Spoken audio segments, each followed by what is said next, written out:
Herzlich willkommen, Sianamgela, and welcome to the Bundesliga Connection with Chris Harrington on the SL Podcast in partnership with DW Berlin.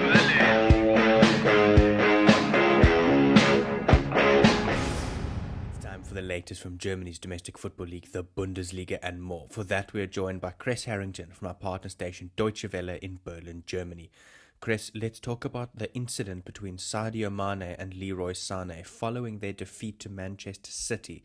Coach Thomas Tuchel says it has been dealt with Sadio Mane being fined and benched. Yes, that's exactly it. It was dealt with and he was fined. Now, the latest reports out of Munich are they want Sadio Mane out this summer.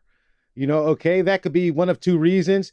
Leroy Sane, of course, he's German, and he's been the long-time commitment by Bayern Munich. He has a long-term plans with Bayern Munich. Sadio Mane was pretty much uncertain, and this doesn't sit well because in the locker room following the defeat you mentioned to Man City, tempers flared, and Leroy Sane left with the bloody lip. I expected, just knowing the culture here in Germany, you're more reluctant to be aggressive physically. I think that's part of the German culture. And I'm not sure if Sadio Mane, brought that to the table. I think he was really disappointed, for a number of reasons, lack of playing time being the main reason, but he got the fine and he was benched.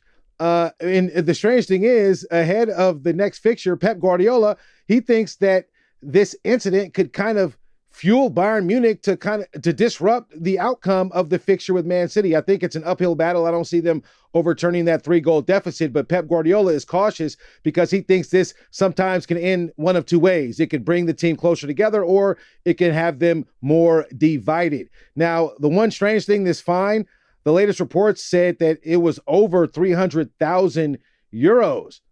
So who knows how much it actually ended up being, but I'm sure it really changed Sadio Mane's attitude looking forward. Thomas Tuchel stands behind him. He says he will definitely appear in this upcoming fixture with Man City. So I'm looking forward to it, considering, Bayern Munich dropped points over the weekend. Was that because Mane was on the bench, or who knows? The result, the outcome doesn't change. Bayern still have a very slim margin at the top of the Bundesliga standings. Bayern are not very optimistic ahead of seeing Manchester City in Munich especially. Yeah, as I mentioned, the 3-goal deficit, it's in Munich, but, when you look at history, this is far and few between. I don't think anyone is really giving Bayern a solid chance. And momentum-wise, they didn't do anything to help themselves out. They missed a chance to move up 4 points clear at the top of the Bundesliga. They dropped points at Hoffenheim.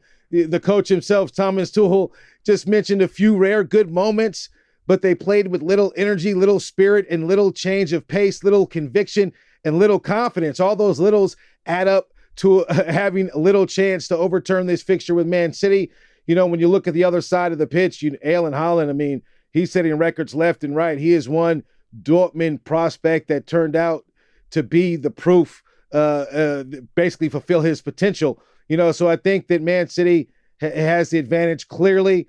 Pep Guardiola was in Munich not too long ago, but who knows what'll happen. I'm giving Man City the clear favorite in this outcome because for those reasons, Bayern have the internal issues with the Mane-Sane beef, and then their recent performance lackluster.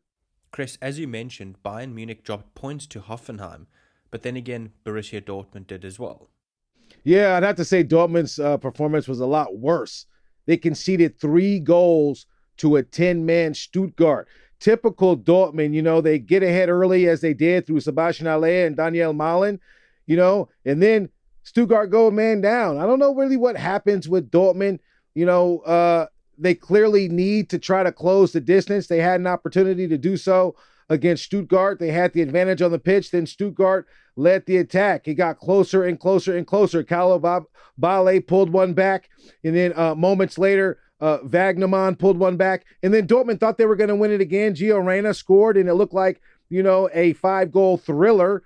But then in the 97th minute, I can't believe it, Stuttgart equalized. This has happened to Dortmund once before. Their head coach, Edin Terzic, he thought this result was a lot worse than the earlier side's loss this season. They lost to Werder Bremen, where they were up 2 goals as well. And he called this recent performance worse. And I'd have to agree. I'm not really sure what's going on with that Dortmund locker room, but in the Bundesliga, in the top flight, anytime you have an extra man on the pitch, there's no excuse. You should walk away with 3 points.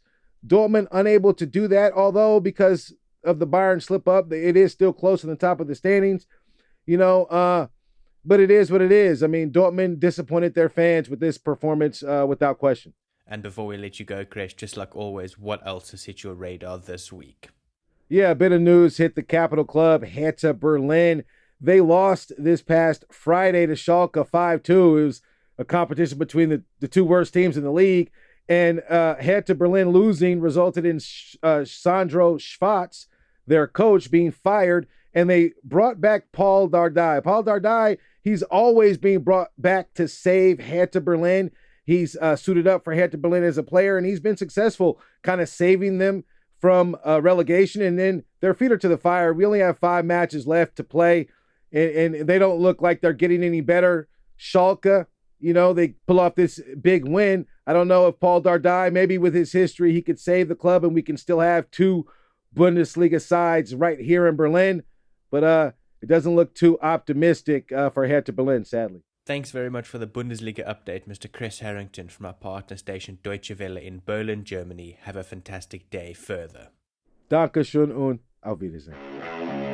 The Bundesliga Connection is a team effort driven by the following incredible individuals. The show is hosted by Aidan Hewitt and Chris Harrington. It is produced by Chris Harrington. It is edited by Aidan Hewitt and Uli Presch, and graphics are provided by David Scullard.